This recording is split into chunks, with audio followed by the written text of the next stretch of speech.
Cine Garage. Aquí cabe todo el cine. Con Eric Estrada. Retrovisor. Puentes.me.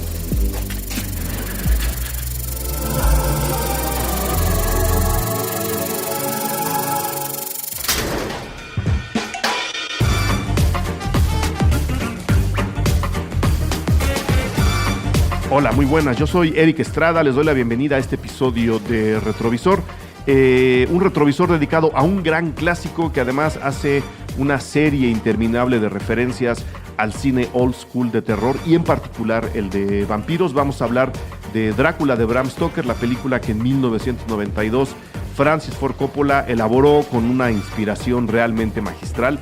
Mi invitado, Kraken, fans del diseño, fans de la ilustración, aquí lo vamos a tener, al señor de la oscuridad que me acompaña a un viaje por las cuevas, las pasiones, los enamoramientos del mejor vampiro de todos los tiempos, que es Drácula, en una de las mejores películas que se hicieron sobre él, que es la del 92 de Francis Ford Coppola. Entonces, vámonos para allá, chequen las opiniones de Kraken y sus conexiones con otras películas. Creo que es un episodio bastante interesante. Vámonos con el clásico de clásicos, Drácula de Bram Stoker. Retrovisor es presentado por Vans. Perfecto. Ahora sí, vamos a hablar de vampiros.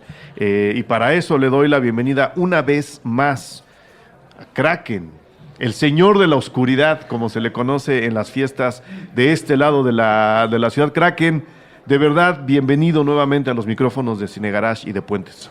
Muchas gracias, siempre es un gustazo estar acá,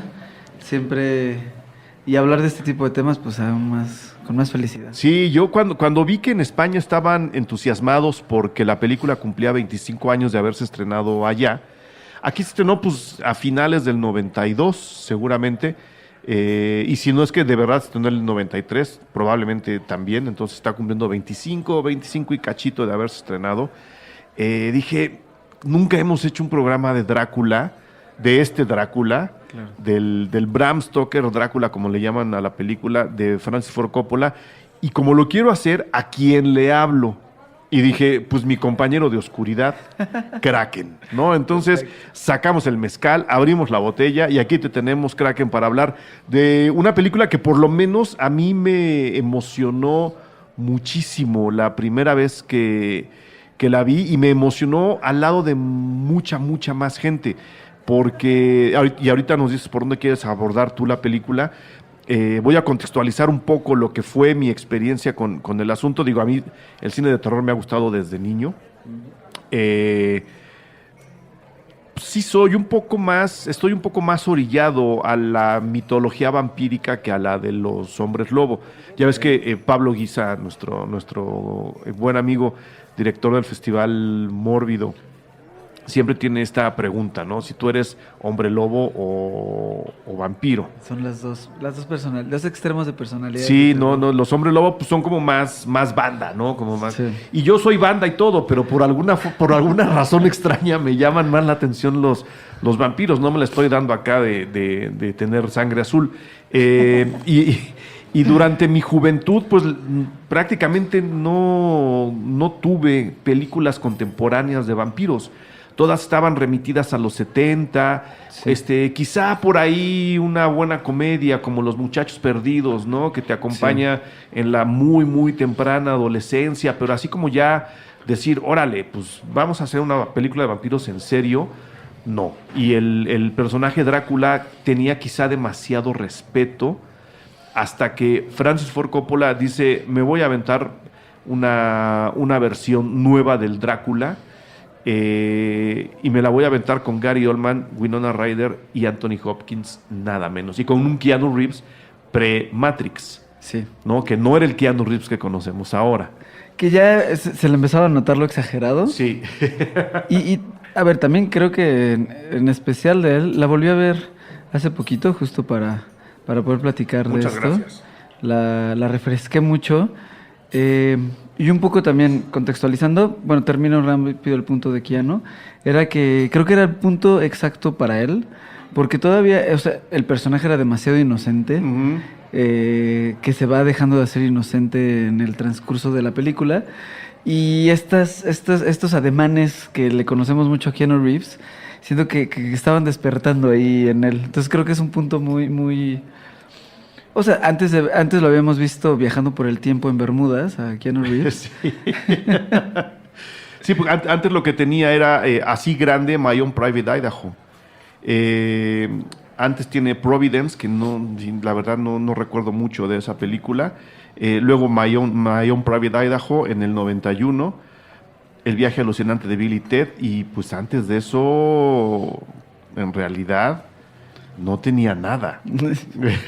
O sea, tenía Dangerous Liaisons de Stephen Frears, pero pues estaba muy, muy joven como para acordarse. Además, estando al lado de, por lo menos en esa película, de Glenn Close, de John Malkovich y de Michelle Pfeiffer, ¿quién va a pensar en Keanu Reeves? Claro. No. Entonces, más en esa edad. Entonces, creo que su verdadero acercamiento a la masa fue a partir de este Drácula. Sí. Y a partir del trabajo que hace en este Drácula. ¿Te acuerdas cuándo la viste la primera vez en tu vida? Sí, yo creo que ya estaba por ahí de los 13, 14. O sea, tal cual cuando salió yo tenía 12. Uh-huh. Y probablemente no la haya visto en cine, eso estoy seguro. Lo que sí estoy seguro es que fue de las que renté. Teníamos una dinámica ahí en mi familia de ir al videocentro más cercano y pues cada quien escogía 2 películas y claro, pues ya unas se veían y otras no. A mí siempre igual, desde muy chico tuve esta afición por cosas de terror, por vampiros, por monstruos, cráneos, todo ese tipo de cosas. Entonces obviamente ver que había una Drácula, uh-huh, que veníamos de los Dráculas estos viejitos. De blanco y negro. De blanco y negro, exacto, uh-huh, que eran como... O era Nosferatu, que en ese momento yo ni siquiera sabía que existía. Uh-huh. Quizá había visto una imagen en algún lugar. Pero no tenías la información completa. Más bien tenías a Bela Lugosi en la cabeza. Exacto. ¿No? Que era esta elegancia teatral. Y aquí lo que me gusta mucho de esta en especial, en ese momento evidentemente no lo pensé, pero creo que con el tiempo lo que se te va acomodando es si hubiera pasado como hubiera sido. Eso es lo que me gusta mucho de que saquen las cosas de un poco como, no sé si Frankenstein llegó hasta allá, la de Mary Shelley, la de que hizo De Niro, uh-huh, que la idea era estas novelas están basadas y estas ideas están basadas en espíritu humano, en cuáles son los errores del espíritu humano o cuáles son los... el amor es a full de Drácula, uh-huh, en Frankenstein el doppelganger, el otro yo, es todo lo que está saliendo ahí. Entonces creo que fuera de todos los sustos y las cosas y las cosas halloweenescas de los vampiros, lo que hizo este Drácula es recordarle a todas estas nuevas generaciones de dónde venían estos libros, de dónde venían estas historias y que son historias de valores humanos, uh-huh, ¿no? Y de ética y de moral y de cosas que están muy amarradas ahí. Claro, porque y creo que ahí compartimos la definición del cine de terror entre tú y yo. El cine de terror, la misión del cine de terror no es en realidad asustarte o espantarte. Probablemente sí sea provocarte pesadillas, pero esas pesadillas vienen provocadas por la forma en la que elabora un discurso, acercándose comúnmente, hablando del cine de terror, a pulsiones negativas del ser humano o a errores, como dices, del hacer humano. En el caso de Frankenstein, la ciencia, ¿no? La utilización exagerada de la ciencia y el empoderamiento del intelecto humano, claro, a través de la ciencia provoca errores. Ya si luego nos metemos con lo divino y no, si el hombre se cree Dios o no, es parte del discurso, sí, pero lo terrenal es lo que nos genera la pesadilla, no la cara del monstruo. No, justo. Dime. Que hasta, es que ahorita mientras lo platicamos estaba pensando que en realidad un poco Terminator es el nuevo Frankenstein. Sí, es un poco Frankenstein. No, es como esta curiosidad y este avance tecnológico se sale de las manos y sale todo mal. Uh-huh. O sea, y un poquito, así las dos las podríamos resumir de una manera muy fácil. La inteligencia artificial es el nuevo Frankenstein. Uh-huh. ¿Tú viste Ex Machina? Sí. Ex Machina, te están contando la historia de un ser creado por el hombre de una manera tan estudiada, tan medida, tan perfecta y tan basada en la ciencia, que en algún momento se voltea en contra del hombre porque adquiere conciencia de sí mismo, algo que el hombre no está dispuesto a compartir. Esa es la pesadilla de Frankenstein. No si se matan, no si están feos, no si solo salen de noche, sino que se te enfrente una creación que tú creías propia. Bajarte del pedestal del dominio humano y decir, tú eres igual que todos los seres que habitan en este planeta. Y te vamos a poner a platicar con él. El vampiro está más o menos ahí, del lado del amor, del lado del enamoramiento, del lado de la vida eterna, porque mucha de la maldición que se le achaca al vampiro, una maldición que aquí se deja ver en este Drácula, el de Coppola, y que se deja ver después en Entrevista con el vampiro, que creo que son demasiado contemporáneas, ahorita checo el dato. Un poco la maldición es o la eterna juventud o vivir eternamente. Claro. ¿Cuál es la maldición del vampiro, Kraken? Yo creo que justo las que he escuchado y como cosas que me han gustado a través del fanatismo y de la teoría vampírica, me gustaba mucho una que hablaba de que el origen vampírico venía desde Caín y Abel. Uh-huh. Caín matando a Abel, y uno de las maldiciones de los ángeles era que por siempre iba a vivir la pena y por siempre lo iba a perseguir la luz, uh-huh, y por siempre lo iba a perseguir todo lo bendito, okay, ¿no? Y a partir de ahí nace el primer vampiro. Y en general creo que es eso. Creo que la maldición vampírica es vivir siempre con un sufrimiento y que solo a través de cosas vivas, como la sangre, es que vas a poder seguir, entre comillas, viviendo o existiendo. Existiendo. ¿No? Y existiendo, o sea, es el emo máximo, ¿no? Es el E máximo. Es el E máximo. O sea, vas a vivir sufriendo, y si quieres seguir existiendo, tienes que seguir creciendo el sufrimiento de los demás. O sea, es como la adicción máxima, ¿no? O sea, la adicción a la sangre, lo que hacen en Only Lovers Left Alive, ajá, ¿no? Que es esta es como una droga, que ya es la sangre es una droga. Me gusta mucho que ya empiezan a hablar de cosas como de sangres no puras, de sangres prácticamente orgánicas. Sí. Los vampiros más hipsters veganas que hemos visto. Humanos free range, sí, es lo único que comen. Estos sí pasean. Pero me gusta que menciones, y yo estoy completamente de acuerdo, nada más el dato, Entrevista con el vampiro es del 94, o sea, de 2 años después. Los 90 fueron años de vampiros, por lo que estamos viendo. No, y son de historias. Justo viendo esta dije, Anthony Hopkins se ve demasiado viejo, uh-huh, y no estaba tan viejo. No. Y un año antes había sido Silencio de los Inocentes. Sí. Y trae todavía mucho el personaje, el estilo, su estilo, ¿no? Como ver a Van Helsing, que aparte era un Van Helsing rarísimo, no héroe. No héroe, sino... sí. Pues un poco avillanado también, porque sí, Van Helsing, hasta donde yo recuerdo en el libro, que además hay que decirlo también para la gente que no haya visto el Drácula de Francis Ford Coppola, es probablemente la adaptación más fiel a la novela de Bram Stoker, ¿no? Sí. Yo cuando leí el libro, lo he leído como 2 o 3 veces, lo leí muy, muy joven la primera vez y me aterró. O sea, a mí sí, claro, me provocaba escalofríos. Van Helsing era bastante cínico, sí, como dices, muy, muy poco héroe.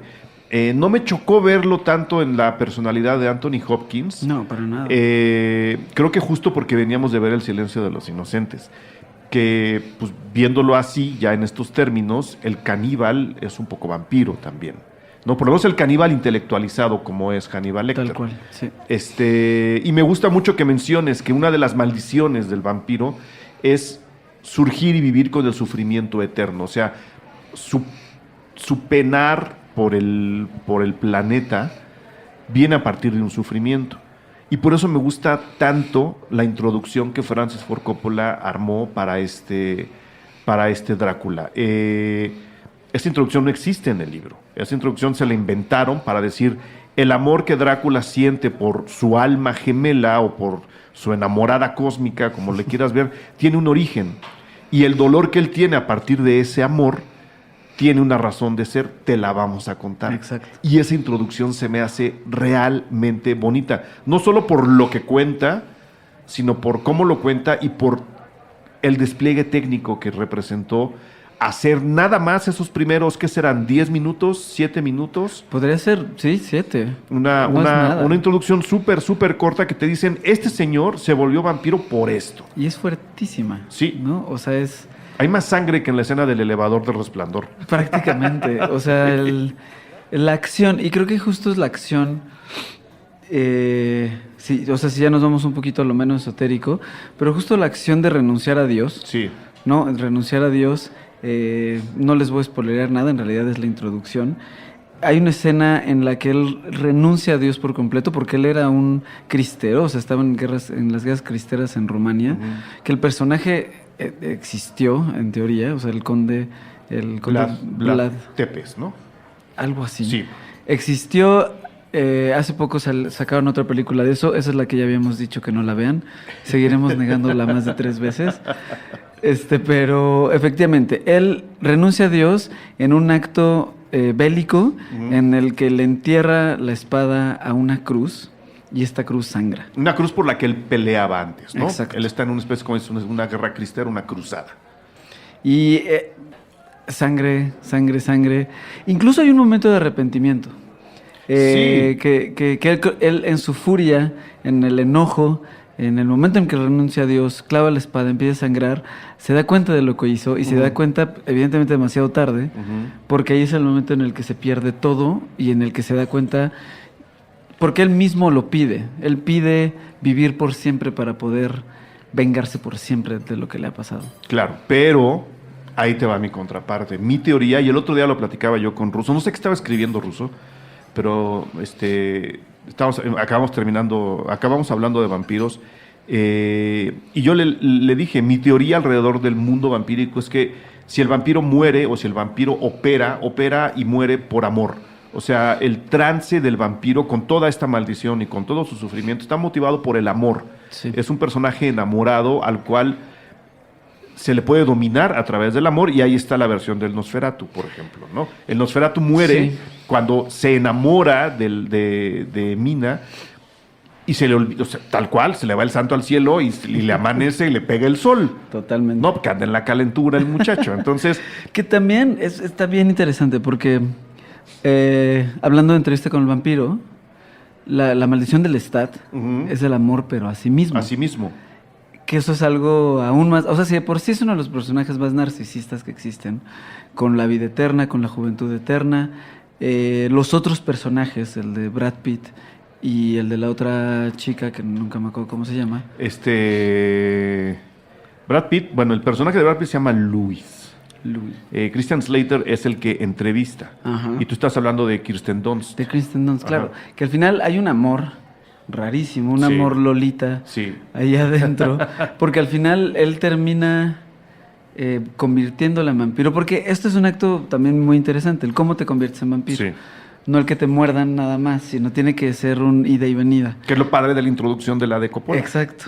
Es el amor no solamente, o sea, te muerden y no te muerden y te haces vampiro, sino que tú tienes que morder a un vampiro, a tu creador, para convertirte en un vampiro. Ujú. Entonces eso quizá también estamos muy románticos hoy. Es que el vampiro es una figura romántica. Frankenstein es una figura romántica. Eso es lo que va, creo, es que es cuando se consume un acto de amor. Sí. Que un acto de amor no es solo de aquí para allá, sino es cuando es correspondido. Es, Sí. no te comas, no solamente yo te quiero comer el alma, sino es el momento en el que tú me la empiezas a comer también, que los dos nos estamos transformando. En la en eso. conversión del vampiro, ¿no? En la No conversión estamos del hablando de vampiro. cuál vampiro se alimenta, esa es No, otra no, cosa. eso sí. es completamente otra cosa. Porque está los otros entes, ¿no? Que son como sus frutsis o sus vending machines, de que nada más van y los muerden lo suficiente para no matarlos, Sí. para que se puedan regenerar y tenerlos ya como esclavos, prometiéndoles que algún día los van a hacer. Como a las vacas y la leche. Que aparte Así. también así pasa entre las parejas, ¿no? Sí, A veces. sí. O sea, hay gente que todo el tiempo trae ahí a alguien y que realmente nunca le pasa nada, pero... Ahí está guardado. Pero está guardado para las madrugadas. Por eso es padre, fíjate, vamos a acabar hablando de más vampiros de los pensados. Por eso es padre el papel de Susan Sarandon en El Ansia. O sea, Catherine Deneuve se enamora de ella, en pocas palabras, y esta invitación al mundo vampírico viene a partir de un amor de Catherine Deneuve hacia el personaje de Susan Sarandon. Aquí, que es a donde iba yo y les iba a contar, en el Drácula dirigida por Coppola, vemos a Gary Oldman, como decía Kraken, combatir en una cruzada y en una de estas batallas, muy al estilo Romeo y Julieta, además, ¿no? Porque a su enamorada Elisabetta, que interpreta además Winona Ryder, la reina de los vampiros, por siempre jamás. Por siempre. Le dicen que está muerto, si no recuerdo mal, ¿no? Le avisan, no, pues tu fulano se lo acaban de escabechar. Sí, se supone que los turcos le envían una carta falsa diciéndole que estaba muerto. Que está muerto. Entonces ella, llena de penar, se arroja de una torre. Repetimos, no es un estropeo, estos son los primeros 7 minutos de la película. Se arroja de la torre para suicidarse porque sin él no puede vivir, en un acto de amor, de entrega, como decías tú. Y cuando Drácula llega a su castillo se entera que pues Winona ya nomás no, está muerta. Y él es donde reniega de Dios, ¿no? Yo he peleado por ti, yo salí a esta batalla para defender tu fe, estuve peleando, he matado gente y tú me pagas matando a la mujer a la que amo. Ahí es donde clava la espada en la cruz y la cruz sangra y comienza la película. O sea, ese origen, sin haber un contacto erótico, sin haber siquiera un beso, ¿no? Por lo menos mientras está viva, es la declaración de amor que nos va a conducir con este Drácula durante toda la película. La frase más famosa, creo, es: he atravesado océanos de tiempo para encontrarte. Que todavía la ven las chavas, ven que la dice Gary Oldman y todavía se derriten. Yo no conozco una chava que se resista a ese momento de la película. Claro. Y ahí empieza ahora sí el acercamiento a la novela de Bram Stoker, que repito, es una narración muy fiel a lo que ocurre en el libro, que es terrorífico por otras razones. La película, de nuevo, se mete al terror para contarnos estas pulsiones eróticas, amorosas, de venganza. Por un lado, Van Helsing está buscando venganza, Claro. A través de todos estos personajes que, repito, están encabezados por Gary Oldman, Winona Ryder, Anthony Hopkins y Keanu Reeves. ¿Por dónde le entramos ahora sí a la película, mi estimado Kraken? ¿Cuál era tu opinión central alrededor de ella ahora que la volviste a ver? Quizá hablando primero un poquito de la parte técnica, más que de la parte histórica. Que es muy interesante la parte técnica. Hay un número impresionante de gente talentosa trabajando muchísimo, ahí. Es muy impresionante. Sí tenía un tiempo que no la veía. Me gustó mucho toda la parte de cómo está editada, de cómo están todos los montajes que existen. Hay mucho... hay una parte muy bonita en la que hay un viaje en tren. Sí. Justo este viaje en tren que está entrando tal cual a Rumania, Transilvania. A los terrenos de Drácula. A los terrenos de Drácula, que todo es rojo, aparte, los colores hablan mucho. Sí. Y usan métodos como muy old school de películas. Muy clásicos. Muy clásicos. Hay una escena en la que está pasando el tren, te das cuenta que es un tren de juguete, pero que aparte al lado hay una carta que el personaje Keanu Reeves le está enviando a su amada. Jonathan. Que la amada ya es Mina. Sí. Que es como la reencarnación de Elisabetta. Exacto. ¿No? Los dos personajes los interpreta Winona Ryder. Exacto. Y hay unos ojos sobrepuestos en el cielo rojo, que son los ojos del conde. Del vampiro. Y hay muchísimas cosas. Creo que técnicamente está logrado impresionante.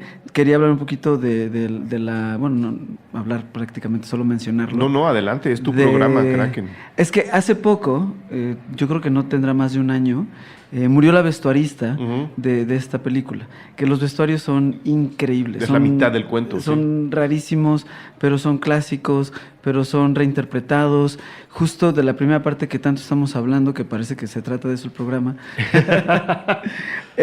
Cuando sale él como caballero, sale con una armadura roja, que a primera parece una armadura de músculos. Sí. ¿No? Parece que está basada en todos los músculos del cuerpo. Como el video de... ¿Cómo se llama el güero que me cae también? ¿Es Robbie Williams? Robbie Williams. Si alguien ha visto ese video que él se arranca la piel. Exacto. Así parece que anda Gary Oldman toda la primera parte de la película. Y ella misma se llamaba Eiko Ishioka, una japonesa que ha participado en muchas películas. Otra película que tiene muy impresionante y que por eso la quise mencionar ahora fue la de La Célula. Sí. Que seguramente se acuerdan. Del 2000. Que no sé si sea una de las dos mejores películas o la mejor película de Jennifer López. Puede ser. Está Selena en medio, ¿eh? También. Está Selena en medio. Por eso dije puede ser. Pero que es otro terror también. Es otro tipo de terror, sí. Y nada, o sea, me gustaría más bien como consejo que vean su trabajo. Hubo una exposición de ella, me parece que en Nueva York, de todos los disfraces, porque obviamente también hacía moda, high couture, pero es impresionante. Regresando un poco, sí hay hasta cortes, ¿no? De escena a escena, hechos como como en el old school alemán, Sí. ¿no? De como estos zooms in, de oscuro y luego se vuelve a abrir. Con la mascarilla. Con la mascarilla negra. Encerrando al personaje y luego volviéndolo a abrir. Exacto, sí. hay una nostalgia ahí de usos viejos, siendo una película que para nosotros hoy diríamos que está vieja, pero ahí incluso había recursos muy grandes. Creo que Coppola se volvió un poquito loco y gracias. Lo agradecemos. Porque los efectos especiales, ya, obviamente los efectos hoy ya los ves del 92. Pero no se ven mal. Pero no envejecieron los... siempre lo que envejece más feo, según yo, es cuando caracterizan a una persona. No, o sea, cuando alguien lo meten, lo empiezan a hacer hombre lobo, cuando lo empiezan a hacer que no sea una cosa humana. Eso aparte sobrevive muchísimo, muchísimo. Hay una parte en la que el conde se transforma en un tipo hombre lobo. Un murciélago gigante, ¿no? Gigante, como que no entendemos que es otra cosa, ¿no? Las transformaciones también de Drácula en todos los objetos de la noche, todos los animales de la noche, Sí.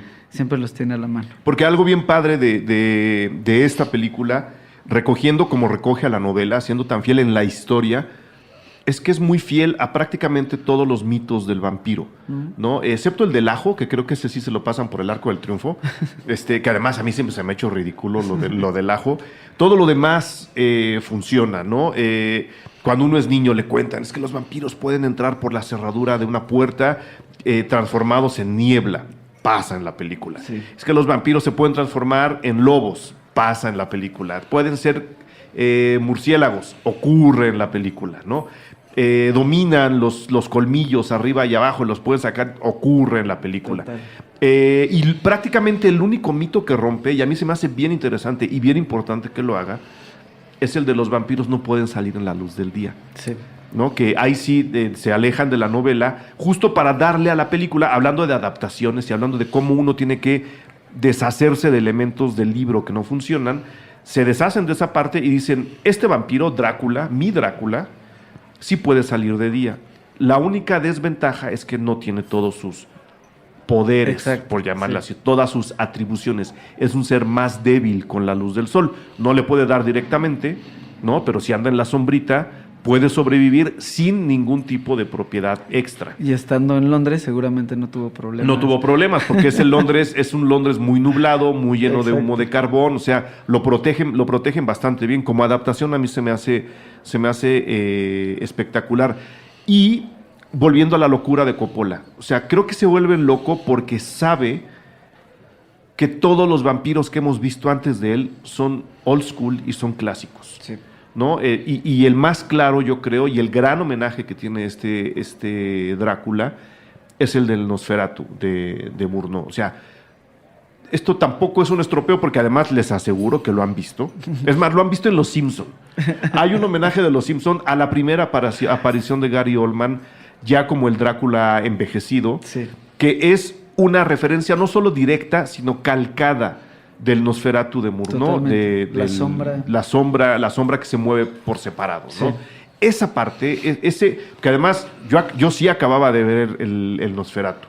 Ok. Por alguna extraña razón yo tenía el Nosferatu muy fresco cuando vi esto, y cuando vi que había un señor como Coppola, de quien yo ya había visto El Padrino, se refería al vampiro nuevo a través del viejo, o sea, hablaba de su Gary Oldman a través del Nosferatu de Murnau, a mí me volvió loco. Claro. Dije, claro, o sea, aquí es donde uno sabe y se entera que hay que estudiar el pasado para poder hacer cosas en el presente. Esa parte porque además, como dices, es todo muy mecánico, es todo muy old school. Cuando la vean, tengan muy en cuenta que ninguno de los efectos que están viendo en esta película está retocado por computadora. Eso no existía en 1992. Claro. Entonces, ver a un Gary Oldman completamente transformado, casi irreconocible, como una abuelita sedienta de sangre, porque tiene un lado muy asexual, Sí. moverse hacia un lado mientras su sombra se mueve hacia el otro, resultaba impresionante en su momento y todavía resulta aterrador en el nuestro. Creo que algo que es muy, muy rescatable también es que podemos involucrarnos con todos los personajes en algún momento. Sí. O sea, creo que al principio estamos muy en el personaje tal cual como de Keanu Reeves, conociendo todo, entrándole a la película a ver de qué me están hablando, de qué va. Y cuando él va y se empieza a dar cuenta que peca de inocente, ¿no? O sea, la primera vez que te pasa algo de lo que le pasa a él, te vas corriendo y tomas un barco en esa época. Bueno, se le atravesan unas güeras. Se le atraviesan unas güeras muy movidas y ya no se baja. Ya lo sé. Pero creo que justo eso. Hay un pasar, que es lo que me gusta, que no es... Digo, creo que las grandes películas y las grandes historias tienen eso. Que no solo hay un personaje con el que te identificas, o no hay solo un personaje que le estás acompañando toda la película. Al principio estás acompañando mucho a él, después estás entendiendo los poderes a través de la amiga de Lucy, ¿no? De la amiga de Mina, que es la que empieza a ser un poco el receptáculo de toda la atención, de todo lo que es un vampiro. Ahí te explican que es un vampiro. Después, de una forma rara, te pones en el lugar también del vampiro, de Drácula, tal cual. Porque, pues... Estás con él desde el principio. Exacto. Sabes que él muere por amor. Bueno, no muere por amor. Exacto, está buscando el amor. Sí. Y también hay muchas cosas que creo que hay temas que están muy bien tratados, como las infidelidades, la lujuria. La lujuria, creo que es un... Todo eso se maneja muchísimo. O sea, Sí. hay mucho en eso, que por más inocentes que sean prácticamente todos los personajes o ciertos personajes que sean inocentes, siempre está ahí mucho, repetimos, regresando, estamos en la parte del ser humano, ¿no? De la humanidad de cada uno de los personajes y cómo esta lucha por el entender quién eres es lo que de repente te hace ser el personaje que estás haciendo, ¿no? Claro. En la película y en la vida. No, y yo creo que ahora que lo mencionas, la lujuria es justo el instrumento que usa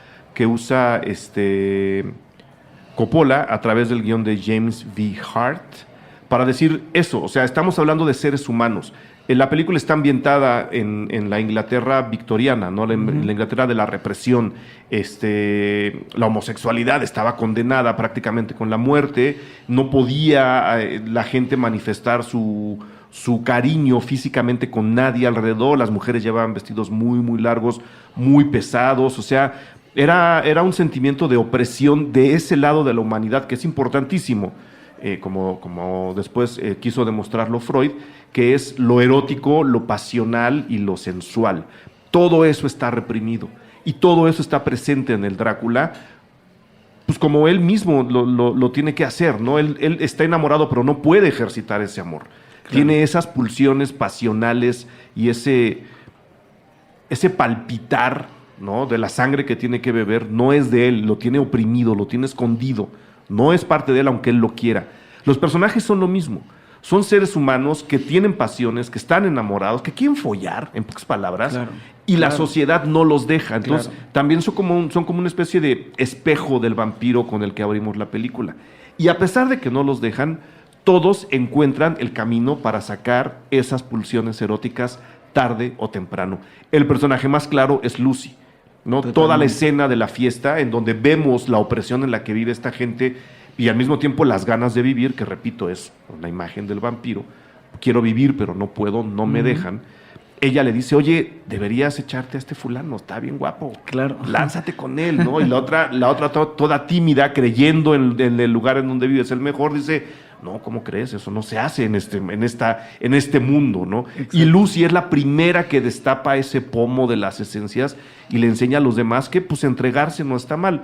Luego sí, se convierte en vampiro y todo aquello, pero ella se convierte en vampiro porque justo da rienda suelta a esa pulsión y a ese palpitar de la sangre. Y me gusta mucho cómo en la película los personajes en su forma son un espejo del vampiro de Gary Oldman.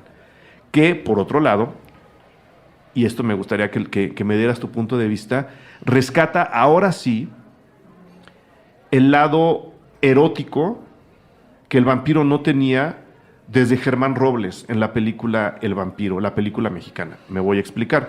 Tú dijiste, la memoria del vampiro era Bela Lugosi. Y sí, Bela Lugosi, pues se cachondeaba a las chavas y todo aquello. Y luego antes estaba el Nosferatu, que ya lo dijimos, muere por amor y todo aquello, pero ninguno de esos dos tenía en realidad la mirada seductora o el juego de seducción para acercarse a las chicas. Hasta más o menos por ahí el vampiro de los 70, creo que se llama así, Drácula 70, la película, que más o menos se las cachondeaba. Pero pues era un chavo lleno de gel, con patillas setenteras, ¿no? Más parecido a Elvis Presley que un vampiro. El vampiro de Germán Robles tiene, acercándose tanto al de Bela Lugosi, tiene una posición más humana de te voy a enamorar para que me des tu sangre. Y eso no lo habíamos visto hasta que aparece el vampiro interpretado por Gary Oldman, claro, que sí rescata mucho de esa sensualidad. Sí, lo bonito de esto es que existe, cuando ve a Elisabetta ya en el cuerpo, en el personaje como Mina, 200 años después, me parece que más o menos. No la aborda de una manera en la de como un monstruo. Sí, no la persigue. No la persigue, hay una seducción. Sí. Se la encuentra, la ve, la quiere ver más, se la empieza a ligar, sí, tal cual. Sí. Y aparte, ella siendo tan inocente, siendo tan recatada, empieza a caer y siendo ya prometida, ¿no? O sea, y todavía no se casa cuando lo conoce. Después pasa que se llega a ir a casar a Rumania y todo, pero aún así ella sigue en este juego de infidelidad, tal cual con su esposo, y eso, ¿no? Ella cae por él no por ningún hechizo más otro que el amor. El amor. ¿No? O sea, hay una seducción, y es una seducción pasional, hay una escena muy padre de cuando toman absenta, ¿no? Si te acuerdas. Sí. ¿No? Que es como en su segunda cita, porque como que tienen unas citas ahí, y empiezan a tomar absenta y se empiezan a dejar ir, ¿no? Y eso es lo que está también muy bien planteado. O sea, el monstruo en realidad no es el que está enfrente de ella, porque este es un hombre enamorado que perdió el amor de su vida. Que ha cruzado océanos de tiempo para estar con ella, se lo dice claramente, se lo dice bien claro. Y la encuentra y pasa, ¿no? Y la encuentra y pasa, y si hay este amor, los dos se desbordan por amor. Eso es justo lo que después empieza a ser un problema, ¿no? O sea, hay una escena muy bonita en que él está con ella, llegan los cazadores y él se convierte en ratas. Que eso también es, técnicamente, se me hizo súper bien hecho. Entonces, antes de que sigas, antes de irme a otra. Eso es, de nuevo, una referencia directa al Nosferatu de Werner Herzog. El Nosferatu de Werner Herzog con Klaus Kinski, que es quien interpreta al Nosferatu, es ratas todo el tiempo. Él se convierte en ratas. Él se mueve por la ciudad siendo cientos de ratas. Eso es también para la gente que dice, no, es que las referencias de Avengers, no. Chequen las referencias y vean cómo se hace una buena referencia en el Drácula de Coppola. Eso nos remite directamente a un Drácula también muy romántico, que es el de Werner Herzog en los 70. Sí, ya perdí el hilo. Ya perdiste el hilo, pero bueno. Pero está bien. Nada más, otra cosa, otro dato curioso que me gusta mucho, que fue muy bonito descubrirla, fue ver a Tom Waits. Ah, cierto. En una película. Tom Waits es sí. Renfield, se llama, sí. Sí. Que es toda la gente conoce al famoso, ¿cómo se llama? Al Hugo, ¿no? Al ayudante del científico loco en las películas de científicos locos. Pues Renfield es el, digamos, no es su esclavo, es el esclavo del conde. Yo creo, o sea... A él se le ha prometido convertirse en vampiro. Y se parece mucho en esta parte en la que de repente se le roba sangre. Es como un aliado que tiene por ahí, porque descubrimos al principio de la película que él fue antes que Keanu Reeves al castillo. Él hizo lo mismo que está haciendo Keanu Reeves. Él hizo lo mismo, sí. Exacto, pero digamos que no lo encontró. Más bien, él no estaba casado con quien iba a estar casado, entonces por eso no le interesó tanto y al final lo volvió loco. Le enseñó todos estos placeres que había en el castillo. Y le dice, todo será tuyo cuando seas vampiro. Exacto. Pero yo te tengo que hacer vampiro. Y creo que lo hace muy bien, sí. Tom Waits. O sea, Tom Waits es donde lo veas y como lo veas. Haga lo que haga. Creo que somos fans de Tom Waits. Y al respecto un poco, porque Tom Waits el personaje está en un manicomio. Sí. Y uno de los doctores, que también es uno de los pues digamos, de los galanes de Lucy, hay unas cosas ahí que no sé tú cómo lo veas, si era un poquito para causar controversia. De repente siento que hay algunos temas que le metió Coppola un poco como para hacer controversia. Y te das cuenta que el doctor es casi adicto a la heroína. No es adicto a la heroína, sí. Y hay como ese tipo de temas de personajes que hasta los personajes que son los menos, hasta ellos son complejos, Ujú. ¿no? O sea, Tienen como este trasfondo, ¿no? nadie es el súper bueno, No. nadie es el súper malo. No. Y eso es algo que... De hecho, creo que es más villano Anthony Hopkins Sí. que Gary Oldman. Sí, incluso... O sea, Van Helsing es más villano que... O sea, Van Helsing es el que... Tampoco es un estropeo. Todo mundo sabemos que Van Helsing se ejecuta a Drácula. Exacto. No en esta película, en todas. ¿No? En todas. En todas las que puede. Él es el ejecutor del amor. ¿No? Total. El que está diciendo este amor no puede ser, es él. Y en sí creo que toda su personalidad es así. O sea, tiene diálogos horribles de macho, Sí. se está seduciendo a todas las que se puede seducir, Sí. y también mata a quien tiene que matar sin ningún remordimiento. Sí, o sea, probablemente... Él es como el brazo. Ahora que decía yo este paralelismo entre los personajes y el vampiro, ¿no? De queremos ser y no nos dejan. Van Helsing es el ejecutor de la sociedad. Él es el que dice, tú quieres ser, pues te acabo, ¿no? Y ese ya es, pues me lo echo. Él es el que dice, aquí todos parejos, aquí nadie se mueve, aquí el que manda soy yo. Él es el villano de la película. Justo al principio, sí. Yo creo que sí. Sí, ¿no? Y justo al principio, él se echa un mini diálogo de los vampiros. Ujú. Porque está con los murciélagos vampiros que sí se alimentan de sangre, que no todos los murciélagos se alimentan de sangre, por si alguien no lo sabía. Sí. Muchos son vegetarianos. Hay unos de hecho. vegetarianos que solo comen fruta y mango. Exacto. Pero hay algunos que sí comen sangre. Y lo que él dice, el vampiro tal, el murciélago vampiro, que es el que se alimenta de sangre porque para que sus plaquetas se mantengan vivas, necesita comer plaquetas vivas. Ujú. Entonces da una pequeña introducción de por aquí va a ir la onda, si no se lo habían percatado, de que aquí vamos a ver sangre y vamos a ver comer sangre. Muy bien. Checaste, ¿tú eres fan de Diamanda Galás? Tal como fan, no. Me gusta conoces mucho, su- conozco su trabajo. Ajá. Físicamente y estéticamente me parece increíble. Sí, sí, sí. Quizá la música, alguien que soporte más de 3 canciones lo admiro Es mucho. muy teatral. Es demasiado teatral. Es muy teatral, muy operístico, más Sí. que teatral, ¿no? O sea, a ver, es una pieza de arte al final lo que Sí. estás viendo. No es como... No es un disco que pones mientras haces de comer. No, ni creo que ni siquiera pones una canción completa en una fiesta, por No, ejemplo. nunca, yo nunca. En una fiesta de Diamanda Galás, nunca. Que había una, no sé si te acuerdas, un mashup entre ella y Jane's Addiction para Natural Born Killers, Ah, sí. que es la de Sex is Violence, Ajá. que trae una combinación entre la canción de Sex is Violence y I Put a Spell on You, cantada por Diamanda Galas. Ah, la voy a buscar. Y es un mix que creo que el mix se lo aventó Trent Reznor, tal cual, que es el que produce todo el soundtrack de Natural Born Killers. ¿Checaste el crédito de Diamanda Galás en este Drácula? No. Ella hace el diseño de los ruidos de Drácula. O sea, todas las transformaciones de la voz, del principio, de cuando él no es humano, cuando Drácula expresa algo vocalmente sin ser humano, lo diseñó Diamanda Galás. Wow. Sí. Ese dato cuando lo vi también y cuando lo entendí, dije, esto me gusta mucho. Está increíble. Esto me gusta mucho. Entonces hay muchos datos, hay muchos, digamos, muchas bahías para llegarle a este Drácula. Una es Gary Oldman, que insisto, muy buena parte de la humanidad se enamoró de él. Era prácticamente desconocido para muchos. Y aquí salta a la fama en un papel que parecía hecho especialmente para él, ¿no? Del otro lado está Winona Ryder, que repito, es la reina de los vampiros desde siempre, ¿no?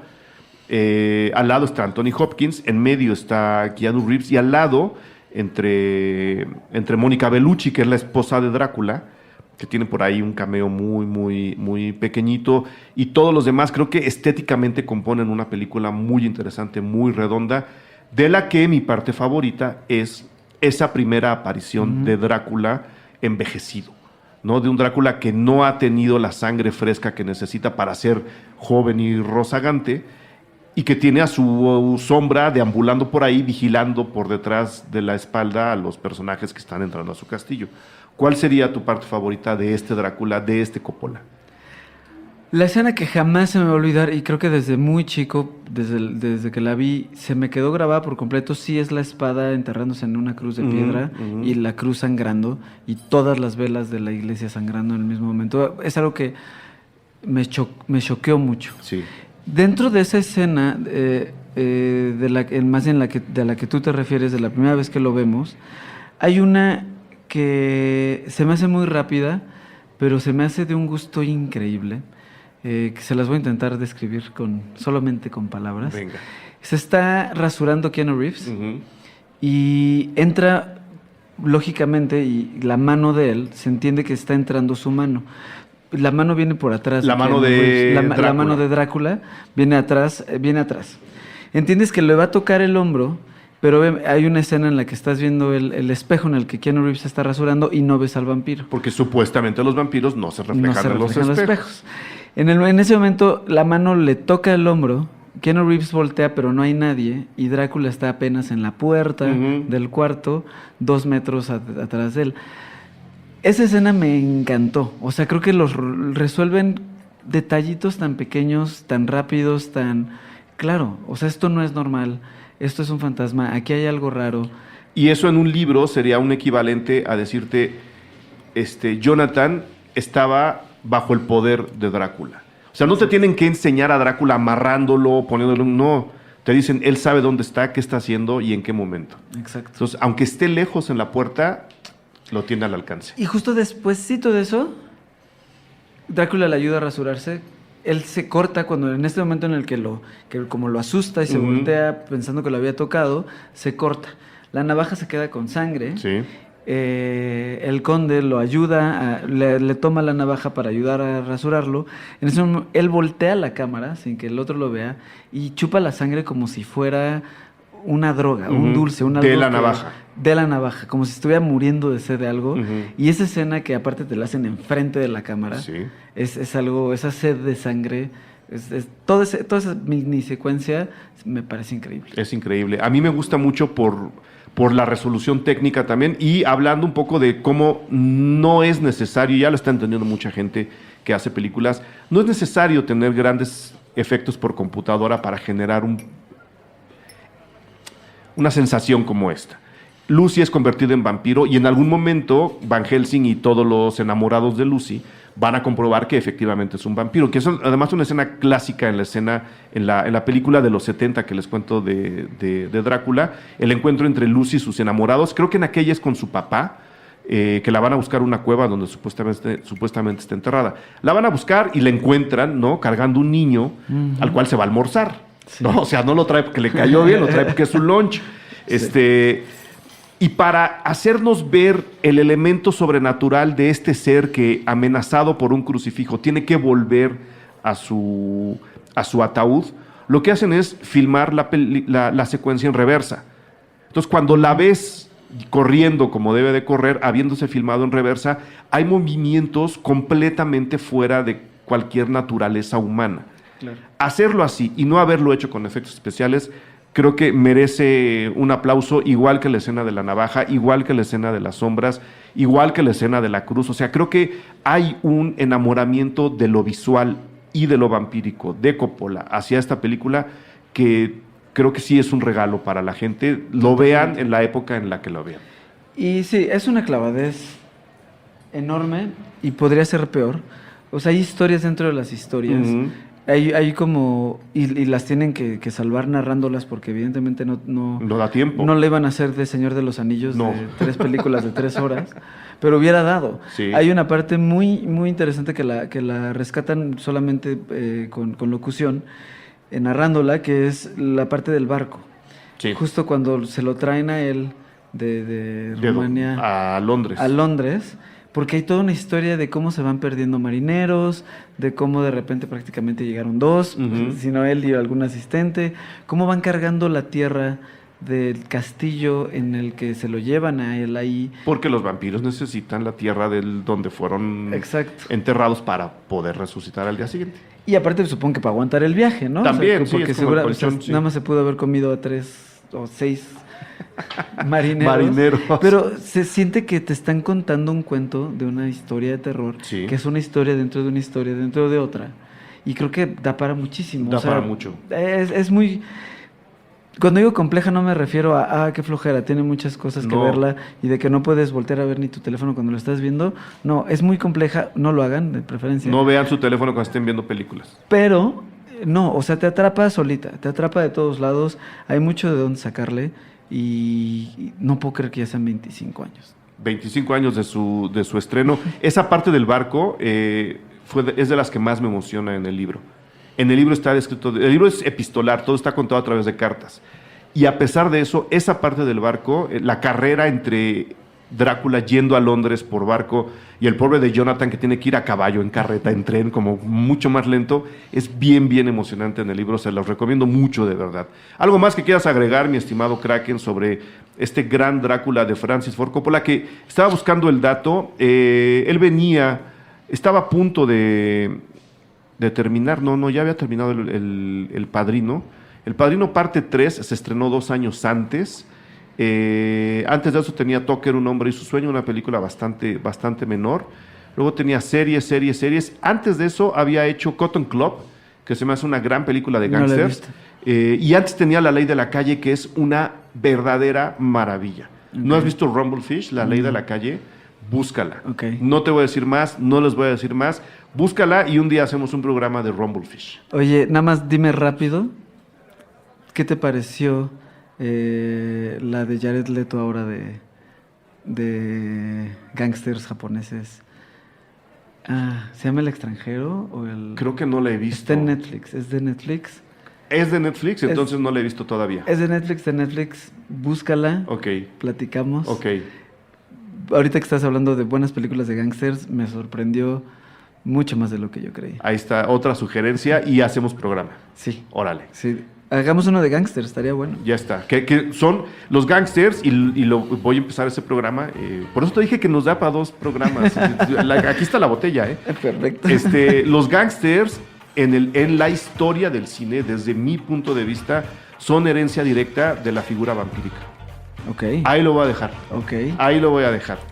Kraken, mil gracias de verdad por ayudarme a hacer este episodio de un gran clásico, Sí. que es El Drácula de Bram Stoker, que es como se llama la película, dirigida por Francis Ford Coppola. Mil gracias por haberla revisado, mil gracias por haberte dado el tiempo. Te dejo libre para que sigas trabajando gracias. aquí al lado. Pero sobre todo, la cosa creo que sí es véanla, Sí. disfrútenla, díganos qué piensan, si estamos locos ahí en las redes sociales, o si deberíamos de ver alguna que quizá no mencionamos, algún vampiro por ahí. Que hay muchos, sí, ¿no? El claro. vampiro creo que es un personaje muy recurrido en el cine. Y eso es todo. Eso es todo. Kraken, mil gracias. Muchas gracias a ti. Saludos.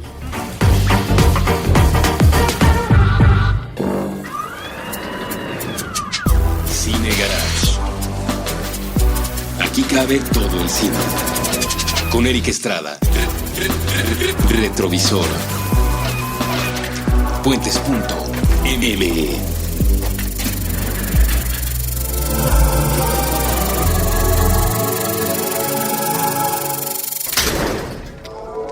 Retrovisor fue presentado por Vans.